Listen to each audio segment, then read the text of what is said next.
Sector 4 needs reinforcements. We are being overrun. Repeat, we are...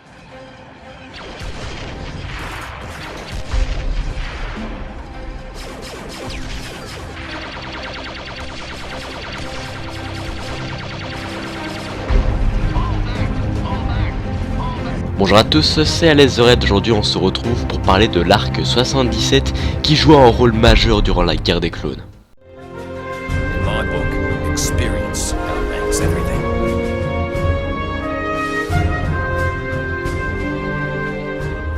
L'Arc 77, connu sous le nom de Fordo, était un commando de reconnaissance avancé au rang de capitaine dans la grande armée de la République.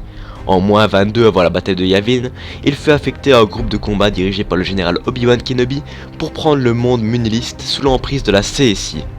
Avec un groupe de soldats clones qui deviendra plus tard connu sous le nom de Munilist 10, Fordo a joué un rôle essentiel dans la bataille, conduisant ses troupes à détruire un emplacement d'artillerie ennemi, puis en aidant Kenobi à capturer le chef ennemi San Hill.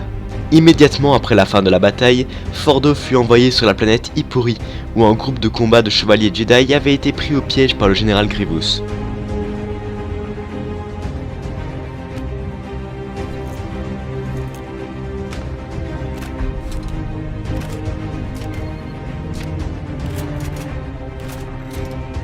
Commander, approaching target.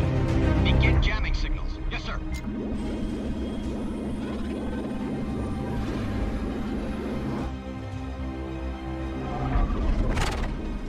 Open doors. Faisant leur chemin vers l'emplacement des Jedi, Fordo et ses hommes ont combattu Grievous, mais ont été incapables de le tuer. Ils ont cependant pu récupérer 3 survivants, Ki-Adi-Mundi, Aayla Secura et Shakti.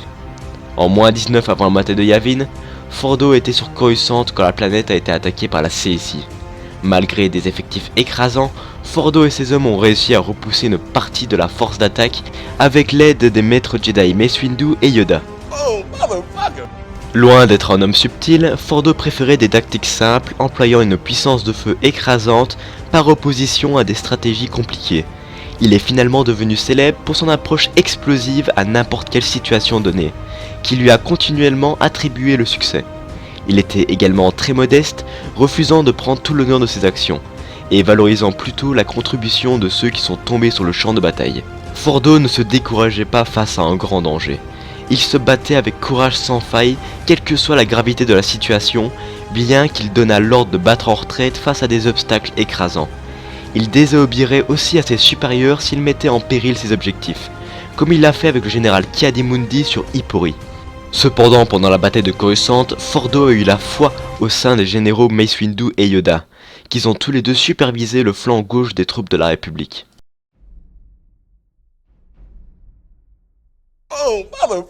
Au début de la guerre des clones, Fordo portait une version plus légère de l'armure clone phase 1, appelée l'armure Arc Trooper, ce qui donnait également à Fordo plus de protection. L'armure de Fordo portait elle-même des marques rouges. L'ensemble comprenait également une panoplie d'équipements, comme un grappin et un système de communique intégré dans son gantelet gauche, une épaulette grise, un kama et une ceinture à étui à double poche qui contenait ses 2 blasters DC-17. Son épaulette avait une sacoche de munitions qui contenait des munitions pour ses pistolets blasters. Alors que les clones sous son commandement utilisaient les armes standards, Fordo préférait utiliser ses 2 blasters à une main, les DC-17, qu'il utilisa pendant les batailles de Munilist et Ipori. Pendant la bataille de Coruscant, Fordo a utilisé principalement un fusil blaster DC-15A. Le casque de Fordo comportait un télémètre. Il a également été équipé d'un projecteur holographique portatif qu'il a utilisé pendant la bataille de Munilist. Pendant les derniers jours de la guerre des clones, Fordo, comme beaucoup de soldats clones, était passé à la phase 2 de l'armure clone. L'armure de phase 2 de Fordo arborait des marques rouges et était similaire à son armure phase 1. Bien que l'ensemble ne comprenait pas son kama, sa poche de munitions, ni ses étuis de blaster. Au lieu de cela, Fordo arborait une cartouchière et une ceinture qui avait un étui pour un pistolet blaster.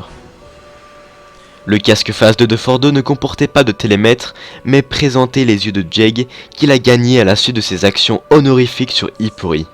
A l'instar de son armure de phase 1, le bras gauche de Fordo comportait un système de comlink intégré.